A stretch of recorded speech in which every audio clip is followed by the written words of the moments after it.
ഉപഭോക്താവ് എന്ന നിലയിൽ പണം കൊടുത്തു വാങ്ങിയ സാധനങ്ങളിലോ സേവനങ്ങളിലോ പോരായ്മയുണ്ടെന്ന് ബോധ്യമായാൽ ഉപഭോക്തൃ തർക്കപരിഹാര ഫോറങ്ങളെ സമീപിക്കാം.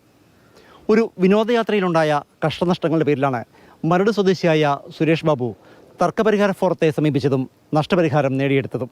2022 ഡിസംബറിൽ IRCTCയും റെയിൽവേയും ചേർന്ന് സംഘടിപ്പിച്ച അഷ്ടപുണ്യ യാത്രയിൽ മതിയായ സേവനം ലഭിച്ചില്ലെന്ന് കാണിച്ചാണ് സുരേഷ് എറണാകുളത്തെ ഉപഭോക്തൃ തർക്കപരിഹാര ഫോറത്തെ സമീപിച്ചത്. സ്വയം കേസ് വാദിച്ചു. 50,000 രൂപ നഷ്ടപരിഹാരവും കോടതി ചിലവിനത്തിൽ 3,000 രൂപയും ടിക്കറ്റ് എടുക്കാൻ ചിലവായ 20,500 രൂപയും മടക്കി നൽകാനാണ് ജില്ലാ ഉപഭോക്തൃ ഫോറം വിധിച്ചത്. ഇതുപോലെ ഒട്ടേറെ പേരാണ് സ്വയം വാദിച്ചും അഭിഭാഷകരെ നിയോഗിച്ചുമൊക്കെ അനുകൂല വിധി നേടിയെടുത്തിട്ടുള്ളത്. 10-ാം തീയതിയാണ് ഇവിടുന്ന് സ്റ്റാർട്ട് ചെയ്യേണ്ടിയിരുന്നത്. പക്ഷേ പിറ്റേ ദിവസം വെളുപ്പിനാണ് ഈ ട്രെയിൻ ഇവിടെ എത്തിയത്. അവിടെ മുതൽ തന്നെ ഈ ട്രെയിനിൻ്റെ പാളിച്ചകൾ തുടങ്ങുകയും ഗൈഡുകൾ ഉണ്ടാവുമെന്നാണ് പറഞ്ഞിരുന്നത്. ഗൈഡുകളില്ല, മര്യാദയ്ക്ക് ഫുഡില്ല. ഒരു ദിവസം വൈകിക്കൊണ്ട് തന്നെയുള്ള ധാരാളം പ്രശ്നങ്ങൾ എല്ലാ സ്ഥലത്തും വന്നിരുന്നു. കേസ് ഫയൽ ചെയ്ത് കഴിഞ്ഞപ്പോൾ ഞാൻ തന്നെയാണ് വാദിച്ചത്. അതിനെ തുടർന്ന് കോടതി എനിക്ക് അനുകൂലമായിട്ട് വിധി പ്രസ്താവിച്ചിട്ടുണ്ട്.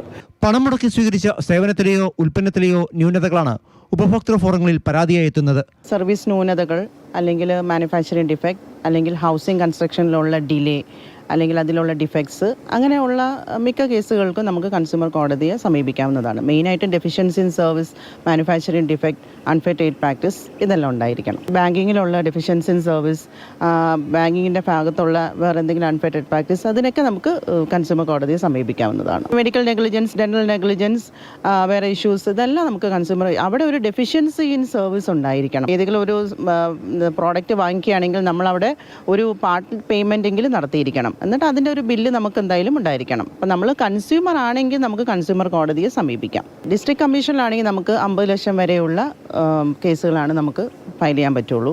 50 ലക്ഷത്തിന് മേലെ 2 കോടി വരെ നമുക്ക് സ്റ്റേറ്റ് കമ്മീഷനിൽ ഫയൽ ചെയ്യാം. അതുപോലെ 2 കോടിക്ക് മേലെ നമുക്ക് നാഷണൽ കമ്മീഷനെ സമീപിക്കാം. മുൻപ് സിവിൽ കോടതിയിലെത്തിയിരുന്ന പല കേസുകളും ഇപ്പോൾ തർക്കപരിഹാര ഫോറങ്ങളിലാണ് എത്തുന്നത്. ഉപഭോക്തൃ തർക്കപരിഹാര ഫോറങ്ങളിലെത്തുന്ന കേസുകളുടെ എണ്ണത്തിലെ വർധന ഉപഭോക്താക്കൾ അവകാശങ്ങളെക്കുറിച്ച് കൂടുതൽ ബോധവാന്മാരാകുന്നതിന് തെളിവായി ചൂണ്ടിക്കാണിക്കപ്പെടുന്നു. അപാകതകൾ ഉണ്ടായിരിക്കെ വിറ്റ കാർ മാറ്റി നൽകാനുള്ള സുപ്രധാന ഉത്തരവുകൾ അടക്കം ഉപഭോക്തൃ തർക്കപരിഹാര ഫോറങ്ങളുടെ ഭാഗത്തു നിന്ന് സമീപകാലത്ത് ഉണ്ടായിട്ടുണ്ടെന്നുള്ളതും ശ്രദ്ധേയമാണ്.